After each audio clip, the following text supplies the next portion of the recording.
آج کی ویڈیو میں ہم اسلام کی ایک فیملی ٹری یا اس کی تمام شاخوں کی بات کریں گے۔ اسلام جو شروعات میں صرف ایک عقیدے پہ قائم ہوا تھا، آج کئی چھوٹے چھوٹے فرقوں میں تقسیم ہو چکا ہے۔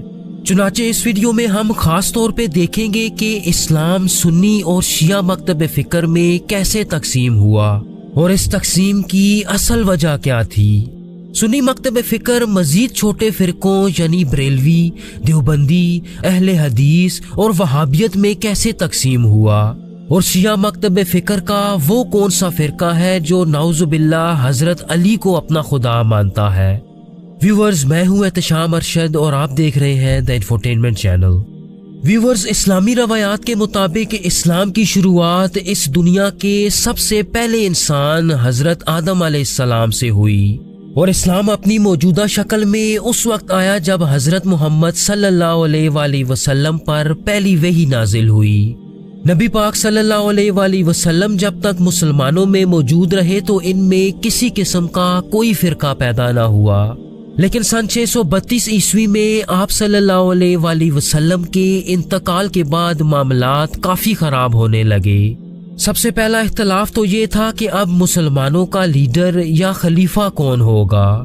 مسلمانوں کے ایک گروپ نے آپ صلی اللہ علیہ وآلہ وسلم کے قریبی دوست حضرت ابو بکر صدیق رضی اللہ تعالیٰ عنہ کو پہلا خلیفہ منتخب کر لیا، تاہم مسلمانوں کا ایک دوسرا گروپ حضرت علی بن ابو طالب رضی اللہ تعالیٰ عنہ کو خلیفہ کے طور پہ دیکھنا چاہتا تھا، جو نبی پاک صلی اللہ علیہ وآلہ وسلم کے خاندان بنو ہاشم سے تعلق رکھتے تھے۔ اس کے ساتھ ساتھ آپ صلی اللہ علیہ وآلہ وسلم کے کزن اور داماد بھی تھے۔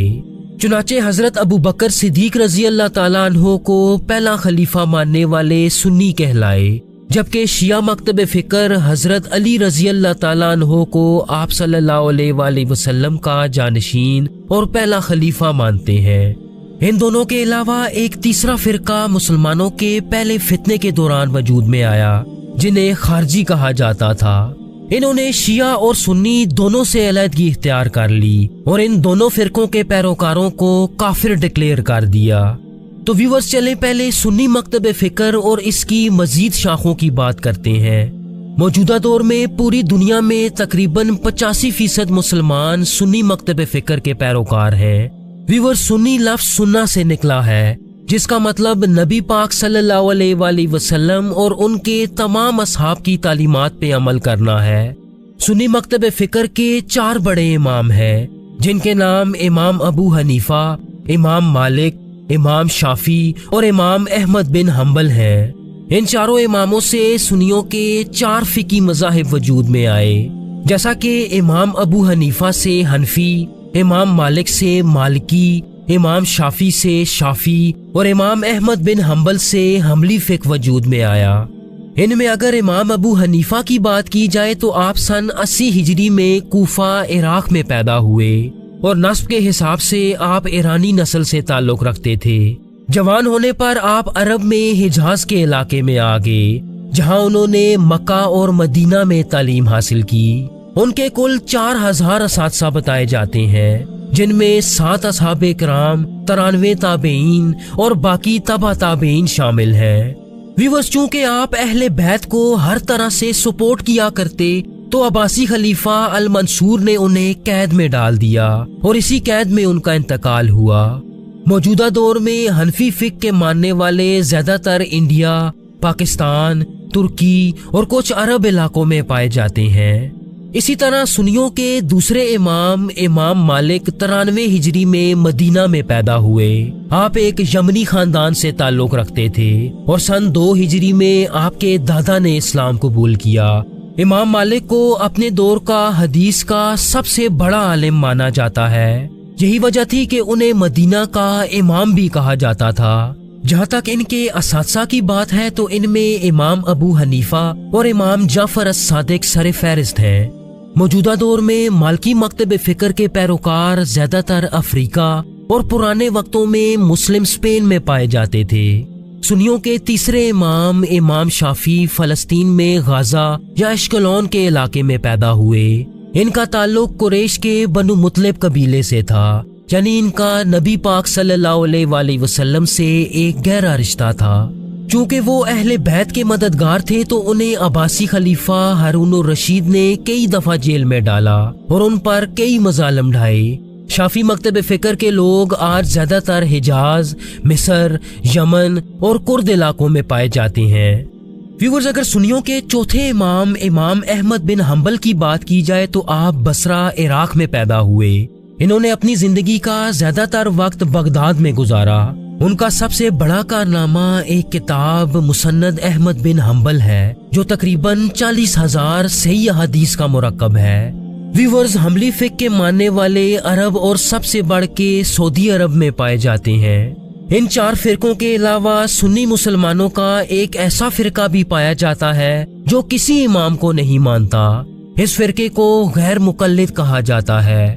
ویورز، سنی مسلمانوں کے ان 4 فرقوں سے مختلف مکتب فکر کی پہچان کی جاتی ہے، یہاں تک کہ جنوبی ایشیا میں مساجد کے نام بھی ان 4 فرقوں کے نام سے رکھے جاتے ہیں اور لوگ انہی مساجد میں جانے کو ترجیح دیتے ہیں جو ان کے اپنے فقہ کی ہو۔ لیکن اس کے برعکس مغربی ممالک میں کسی بھی فقہ کی مسجد میں نماز پڑھ لی جاتی ہے۔